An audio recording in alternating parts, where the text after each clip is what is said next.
Olá pessoal, espero que todos estejam bem. Nossa aula de hoje será sobre o controle de sintomas em cuidados paliativos. Meu nome é Débora Franciele da Fonseca, sou instrutora de formação profissional no Senac Minas. Alguns sinais e sintomas são marcantes nos pacientes com cuidados paliativos. Estes sinais e sintomas podem ser dor, dispneia, sororoca, soluço, náuseas e vômitos, obstrução intestinal maligna, constipação, delírio, ansiedade e depressão. Na aula de hoje, falaremos sobre alguns destes sintomas. Vamos começar com a dor, um sintoma presente em todo ser vivo, especialmente o ser humano.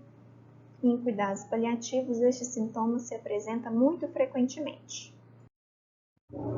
A dor é um dos sintomas que mais geram sofrimento e dúvidas aos pacientes e cuidadores. O manejo da dor deve ser de conhecimento da equipe multidisciplinar. Vocês se lembram quando levantamos aí as principais atribuições de cada membro da equipe, e dentre elas está o manejo da dor. Todos os profissionais, de certa forma, podem contribuir para o alívio da dor. A avaliação da dor, a equipe deverá permitir que o paciente expresse o que sente e, durante a anamnese e o exame físico, determinar as características da dor, sua localização, o tipo, intensidade, tempo, fatores de piora e melhora, tratamentos anteriores e interferência nas atividades de vida. A ponto que, com mais grave se caracteriza aquela dor, maior impacto na qualidade de vida do paciente ela terá. A dor ela é interpretada não apenas como um fenômeno físico, mas como um sintoma de dimensões emocionais, sociais e espirituais. O conceito de dor total foi proposto em 1967 por Cecily Saunders, que define todos os aspectos da vida do paciente. Especialmente foi podemos dizer, criadora dos cuidados paliativos. Assim, podemos compreender que aliviar a dor e o sofrimento humano vai muito além do uso de analgésicos e das técnicas de alívio da dor.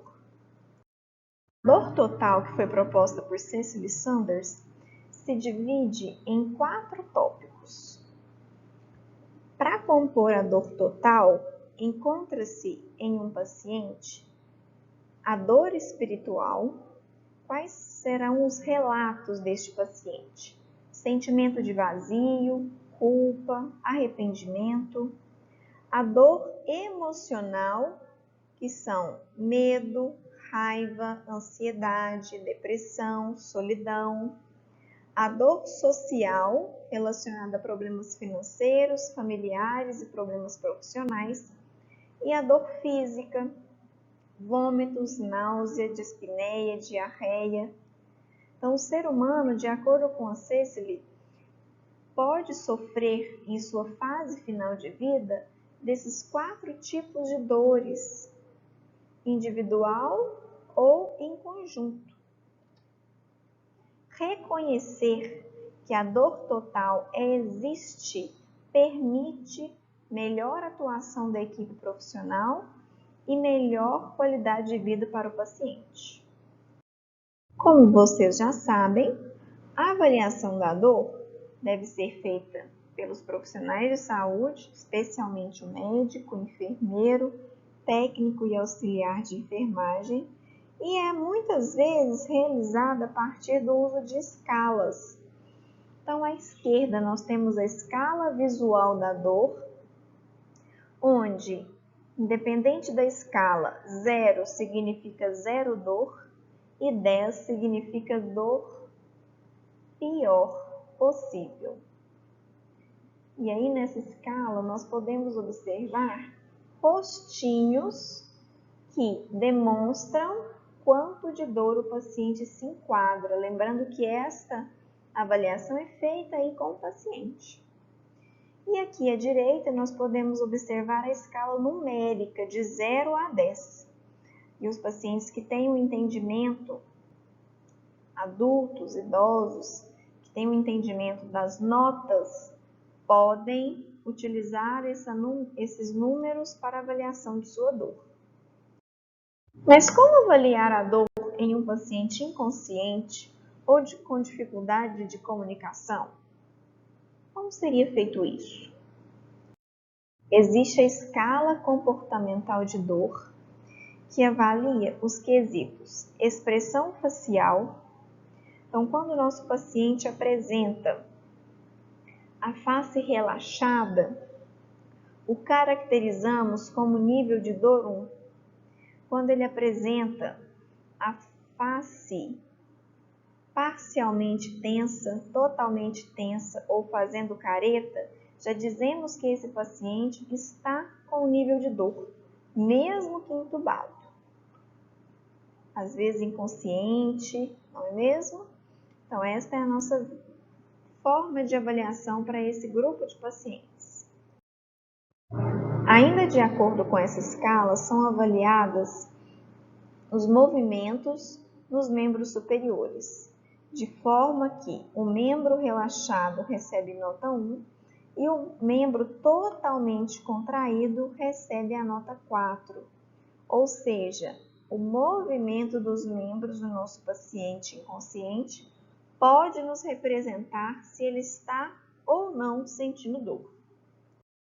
E por último, o último tópico nessa escala comportamental de dor, nós vamos avaliar a ventilação mecânica. Quando um paciente está lutando contra o ventilador ou apresentando dificuldade de controle da ventilação mecânica, ele está resistente à intubação, à ventilação, nós observamos que esse último aqui paciente apresenta sinais e sintomas para a dor. Cada um desses 3 tópicos, expressão facial, movimento dos membros superiores, conforto com ventilador mecânico, recebe a atribuição de uma nota e ao final a somatória nos indica se ele está ou não com dor, sendo que 0 dor, neste caso não está sentindo dor, e no número 4 como fosse a dor, o valor máximo que esse paciente está apresentando. Mas atenção, já aqueles pacientes com demência neurodegenerativa podem não verbalizar a dor e apresentam geralmente inquietação, agitação, delírio. A equipe deve discutir a necessidade da analgesia ao invés de prontamente utilizar ansiolíticos ou antipsicóticos. Então vejam bem, num quadro que a pessoa está agitada, ansiosa, delirante, não necessariamente em cuidados paliativos já se faz a prescrição e administração de ansiolítico e antipsicótico, mesmo que sejam sintomas de ansiedade e sintomas psicóticos. Nesse caso, deve-se avaliar a presença de dor. Muitas vezes, a administração de um analgésico reduz todos esses sintomas. Existem algumas maneiras de manejo da dor, ou seja, o controle da dor.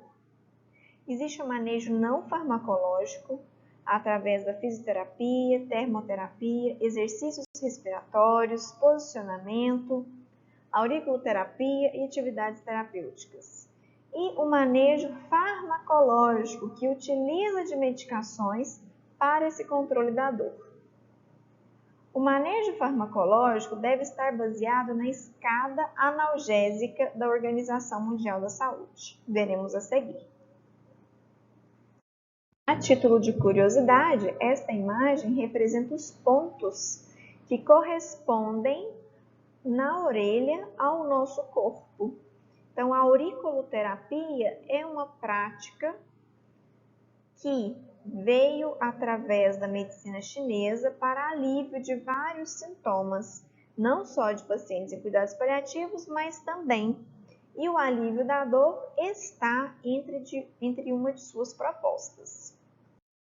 No tratamento farmacológico da dor, somos orientados a obedecer a prescrição de acordo com a escada analgésica proposta pela OMS, de forma que a dor leve será tratada como primeiro degrau e a prescrição deve ser de analgésico e anti-inflamatórios não esteroidais.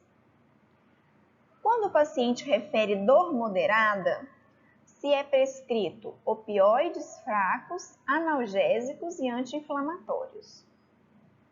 Na dor intensa, que é caracterizada no degrau 3 da dor desta escada, são prescritos os mesmos também analgésicos, anti-inflamatórios, mas aqui os opioides fortes. Ou seja, à medida que a escada aumenta de degrau, se aumenta também o tipo de medicação utilizada, sendo que na dor intensa teremos a associação de opioides fortes.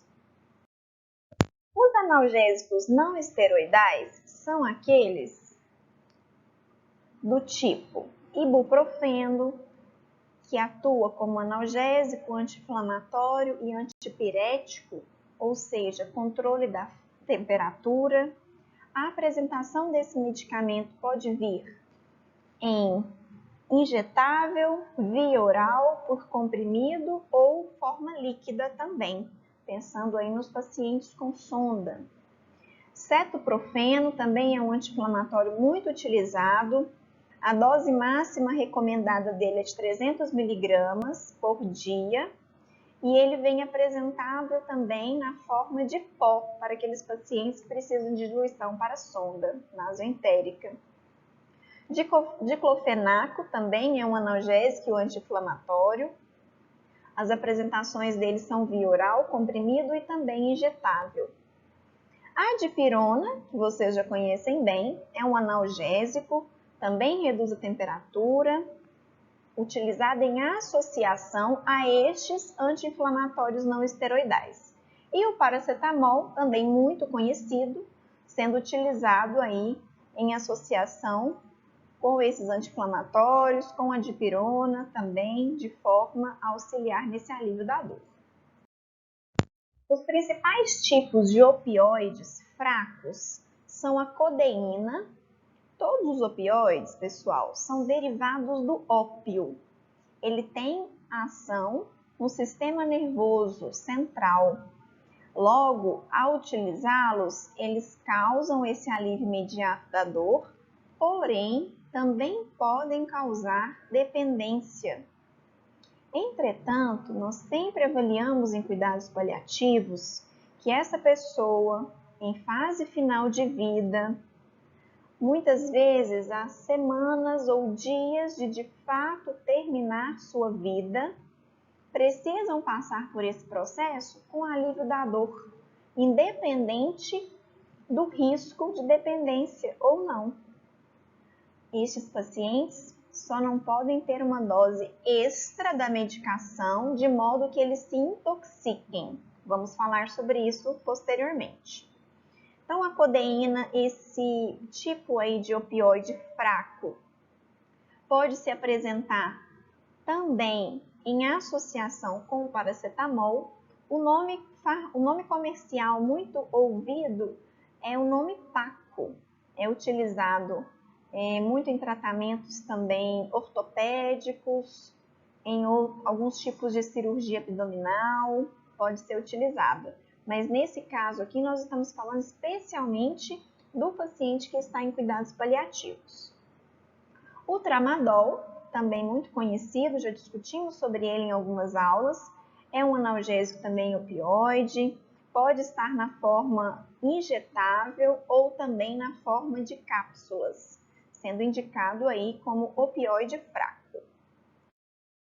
Já os analgésicos opioides fortes são a morfina, indicado para dor forte, de grande intensidade, muitas vezes aquela dor apresentada até mesmo no IAM. Nalbufina, também um opioide utilizado em dor forte. Ambos podem ser utilizados por via oral e ambos também podem ser utilizados por via injetável.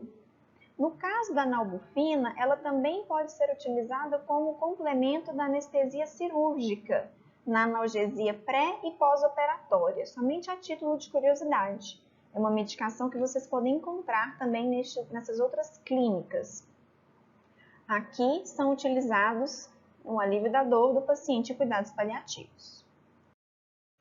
Ao falarmos em dor oncológica, especialmente, não é mesmo, os pacientes em tratamento oncológico, temos essas medicações como as mais usadas, sendo a morfina, tramadol, fentanil, metadona, muito utilizadas para estes pacientes.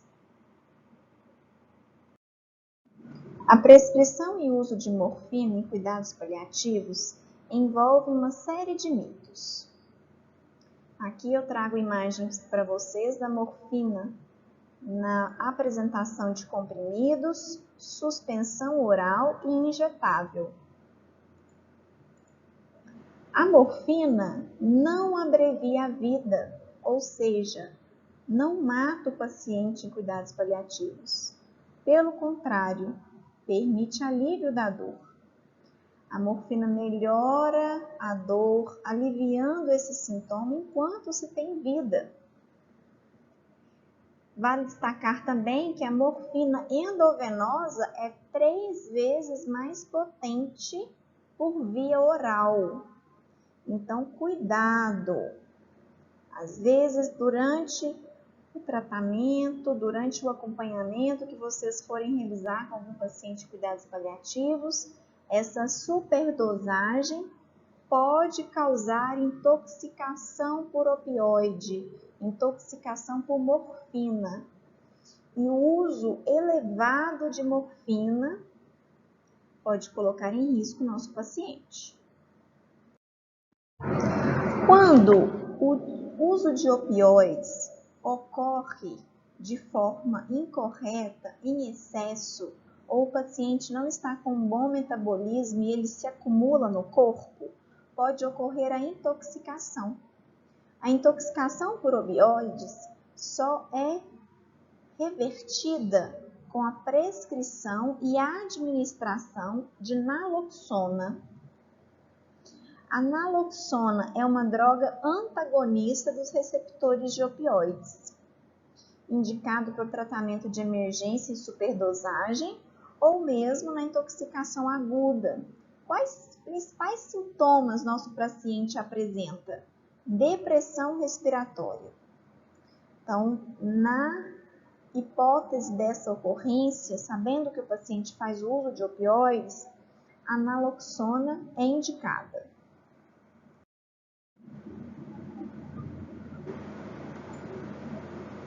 Agora vamos falar um pouco do tripé para o tratamento da dor em cuidados paliativos.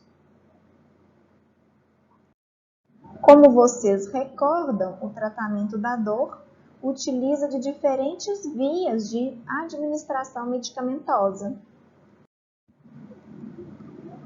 O tratamento farmacológico para a dor em cuidados paliativos obedece ao seguinte critério. Então, o prescritor, o médico, vai se orientar. É possível tratar pela boca? Ou seja, via oral é a primeira opção, de via de administração. Se não, vamos optar pela via transdérmica. Se também não, vamos optar pela via retal, via subcutânea, através da hipodermóclise, um procedimento que vocês vão aprender em breve, via endovenosa e, por fim, a via intramuscular. São essas as premissas para a via de administração do paciente. Então, vamos nos lembrar. sempre o menos invasivo primeiro. Este fluxograma demonstra o nome de alguns medicamentos de acordo com a escada analgésica da OMS. Então, nós vamos ter aqui que a dor leve, considerada de 1 a 3 na escala de avaliação da dor, indica a prescrição de medicações não opioides e medicações também anti-inflamatórias, como nós já falamos.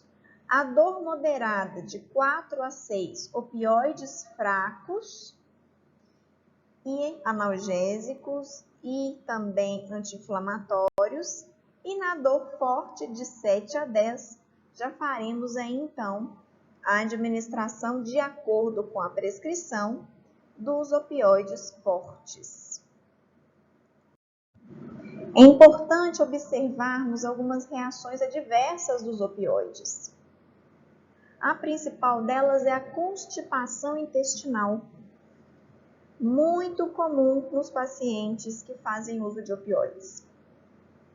É comum na prática de cuidados paliativos uma brincadeira entre equipe que se faz que a mão que prescreve opioide é a mesma mão que prescreve o laxante.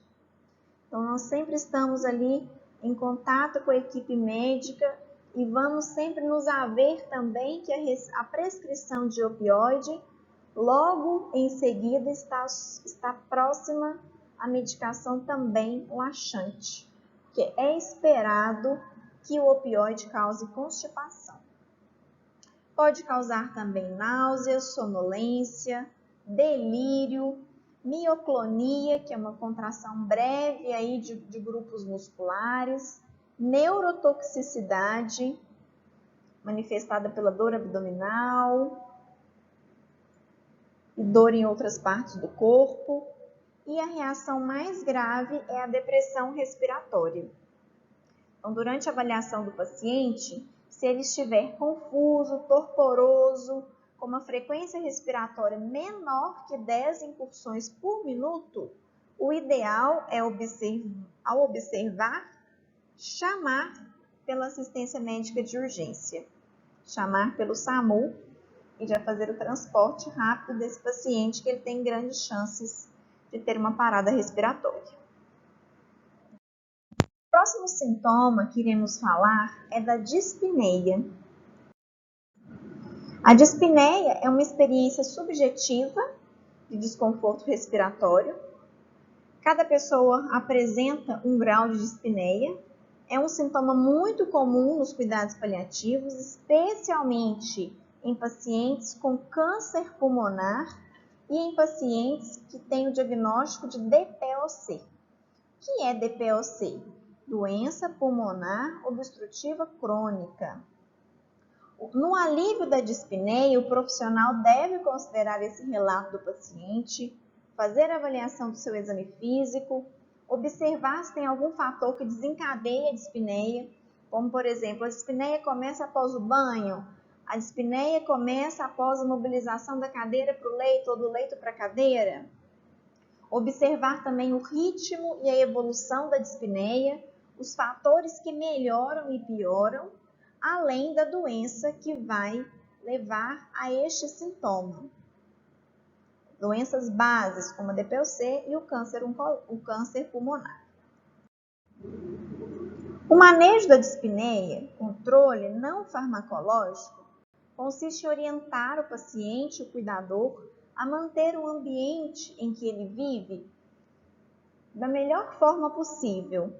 Roupas leves, deixar a cama próxima de uma janela para melhorar a ventilação, ficar em decúbito elevado, então sempre que possível travesseiros mais altos ou cabeceira elevada, facilita o manejo da dispneia.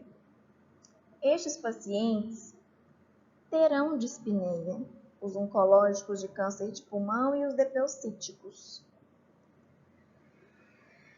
É recomendado também ligar o ventilador próximo ao rosto do paciente para suavizar essa sensação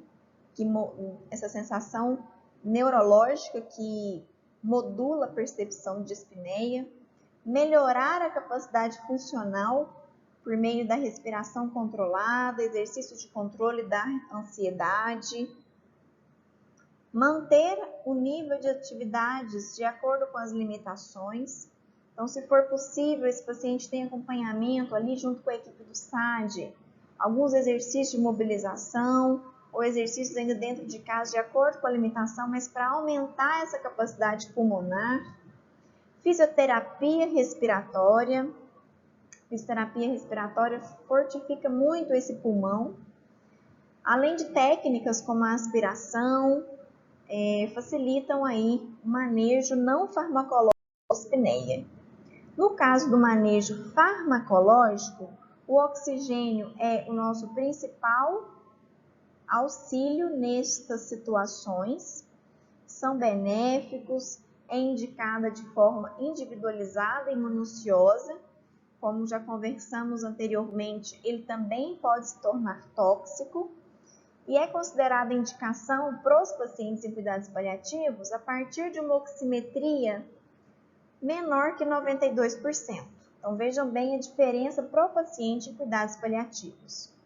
Outro tipo farmacológico indicado para o manejo da dispneia são os opioides.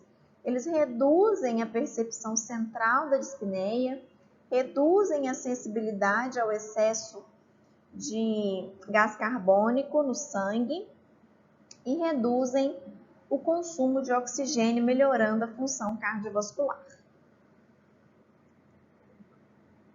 Em caso de dispneia por ansiedade, que também pode acontecer, devem ser utilizados ansiolíticos. Então, estando prescritos lorazepam, clonazepam ou diazepam em doses baixas, pode ser administrado conforme essa prescrição. Outro sintoma observado é o que nós conhecemos como sororoca. Muitos pacientes, nos seus últimos momentos de vida, costumam apresentar uma respiração ruidosa. Essa respiração ruidosa é o resultado da diminuição do reflexo de deglutição da saliva, chamado sororoca. Esse sintoma costuma causar estresse e desconforto, principalmente nos cuidadores. O desconforto é maior nos cuidadores do que no próprio paciente. É como se ficasse, então, um pouco de secreção de saliva ali na boca do paciente e ao realizar a passagem de ar, ocorre um ruído, como fosse, lembrando assim, um borbulhamento, esse finalzinho, uma respiração mais ruidosa. O manejo não farmacológico para a sororoca consiste em elevar a cabeceira, limpar a cavidade oral para retirar o excesso de secreção com uma gaze limpa, aspirar a cavidade oral se necessário e tranquilizar familiares e cuidadores, que este é um sintoma comum em fase final de vida, especialmente nas últimas horas de vida. O manejo farmacológico consiste na administração de atropina 1%, 2 gotinhas sublingual de 8 em 8 horas, escopolamina e furosemida, também por hipodermóclise, esse procedimento que vocês vão aprender de 6 em 6 horas, também pode ser indicado. Diminuição ou suspensão da hidratação. Então, ali nas últimas horas de vida, em alguns pacientes pode haver a prescrição deste cuidado também, diminuir ou suspender a hidratação. Outro sintoma muito comum é o soluço. No caso do soluço, ele sendo intenso, pode gerar estresse e desconforto. Devem ser pesquisadas as causas do soluço para o tratamento da causa básica. Alguns exemplos de problemas que podem causar soluço: uremia, excesso de ureia no sangue, irritação muscular do diafragma, dos nervos vagos, dos nervos frênico e também doenças do sistema nervoso central. Se não for possível tratar a causa básica, deve-se instituir o tratamento aos sintomas. Então, tratando aí o soluço. Como tratar o soluço? No manejo não farmacológico, orientar o paciente a beber água gelada ou engolir gelo batido, desde que ele consiga. Orientar o paciente a respirar dentro de um saco de papel, especialmente se ele estiver hiperventilando, ou segurar a respiração por alguns segundos. Orientar o uso de lidocaína gel, mais 1 colher de sopa de açúcar diluído em um pouco de suco de limão ou laranja, também dá esse alívio. Atenção a essa colher de açúcar, sei que vocês já ficaram aí incomodados. Pacientes diabéticos não devem ter prescrição desse tipo de manejo. E lembrando, pessoal, essa prescrição, seja farmacológica ou não farmacológica, é uma prescrição da equipe. Vocês, enquanto técnicos de enfermagem, têm a função de cumprir a prescrição. O manejo farmacológico pode ser, por exemplo, se o paciente apresenta uma distensão gástrica, a administração de metoclopramida. Se ele apresentar refluxo gastroesofágico, utilizar inibidores da bomba de prótons e ácidos associados a simeticona. Então, aqui, nesse inibidor de bomba de prótons, omeprazol, pantoprazol. Se ele estiver apresentando distensão abdominal, simeticona, que é um antigases.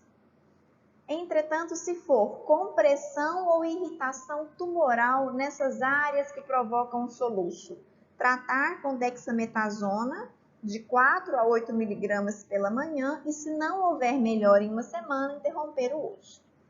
Então, como eu disse para vocês, toda a equipe pode aí fazer a avaliação do caso e o médico pode prescrever as medicações e o tratamento não farmacológico. Nossa atividade de hoje, que vocês vão fazer no caderno, é a leitura deste caso clínico e respondendo essas 2 perguntinhas. Então, no número 1, vocês vão anotar os termos técnicos desconhecidos e pesquisar o significado. E no número 2, quais os cuidados poderiam ser realizados pela equipe do SAD para este paciente? Cite pelo menos 5 cuidados. Pesquisem quais são esses cuidados. É claro que os cuidados de enfermagem estão intrínsecos aí nestes que vocês vão preencher, mas principalmente pensando no olhar da equipe multiprofissional para ajudar este paciente.